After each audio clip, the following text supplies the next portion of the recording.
like, share, subscribe our YouTube channel.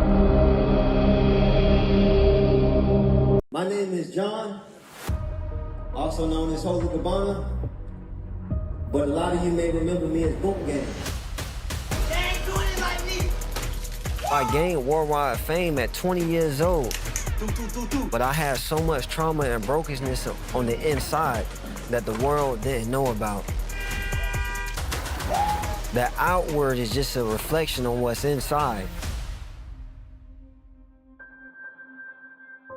My mother and my stepfather raised me.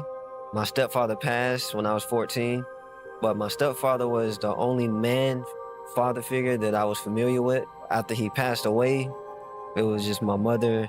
She was working, and she was really isolated. I was left navigating my teenage years primarily on my own. Hey, it's the birthday boy. There was just something inside of me that I'm like, I am $1 million man.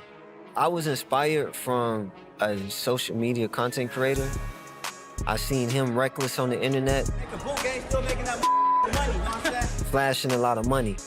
I'm like, dang, if that's all you have to do is just be a fool to get money, took that, put my spin on it, and just blew up. I'm the next up step. Boom Gang.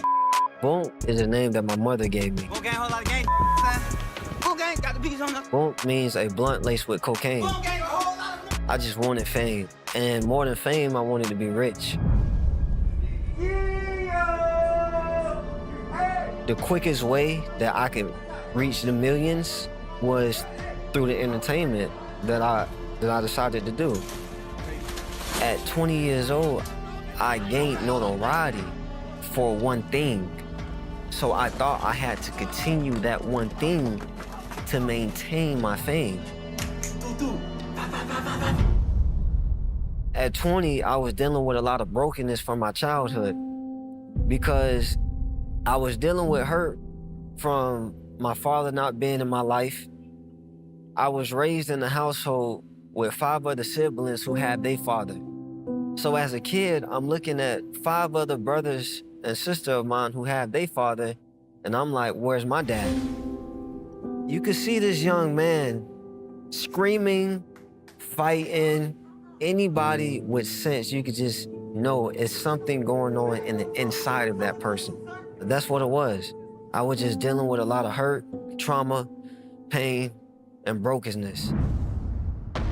When I got a taste of drugs, it just numbed what I was feeling on the inside.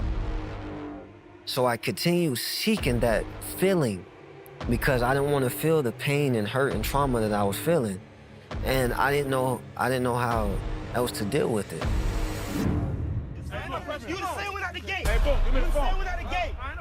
It was a hit and run, 3 gun charges, and a possession of narcotics that I was facing, and I was in Los Angeles. It started out as a 3-year prison sentence, and I ended up getting sentenced 5 months county time. At 22 years old, in jail, I'm thinking about when I get out, how can I get my account back? I'm thinking about my fame, notoriety, that's all on my mind. My cellmate, Joshua Pardue, well, I will never forget this man. He asked me, where are you from?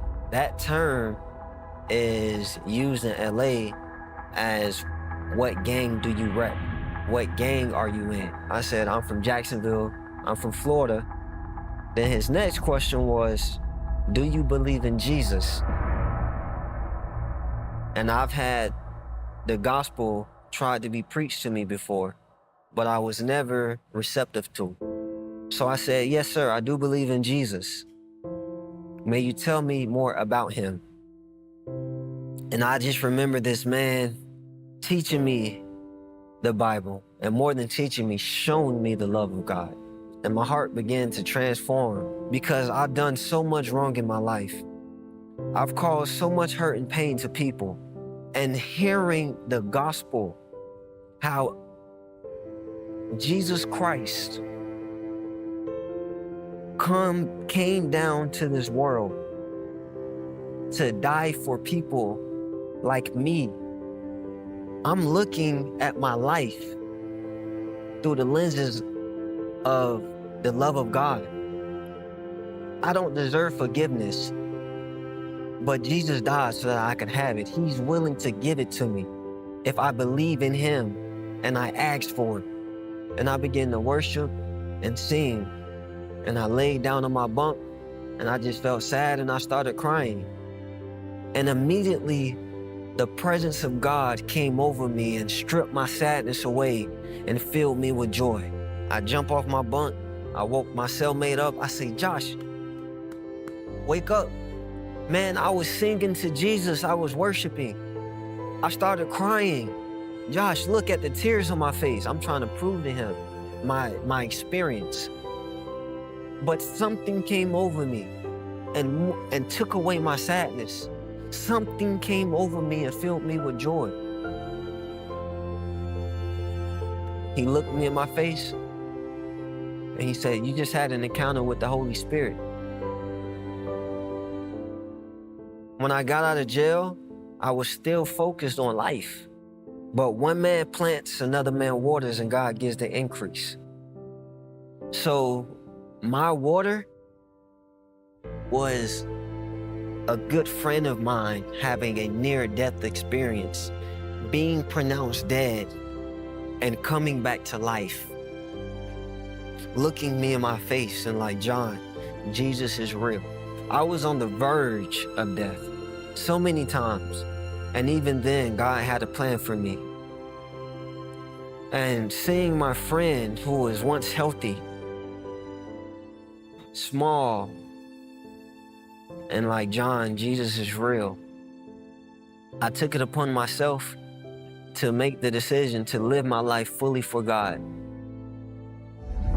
John, we baptize you right now in the name of the Father, the Son, and the Holy Spirit. Yes, sir. God has redeemed me. He has restored me. He's given me a new name. My name is John, also known as Holy Cabana. It's my mission to share my testimony, to tell people that we have a loving and understanding God. And it doesn't matter about the mistakes we made. It doesn't matter where we're from.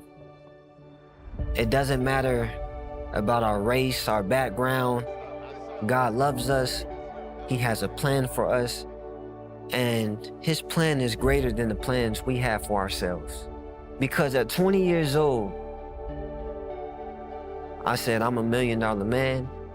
And the path that God has laid out for me has brought me way more fulfillment than the path that I thought would 7 years ago.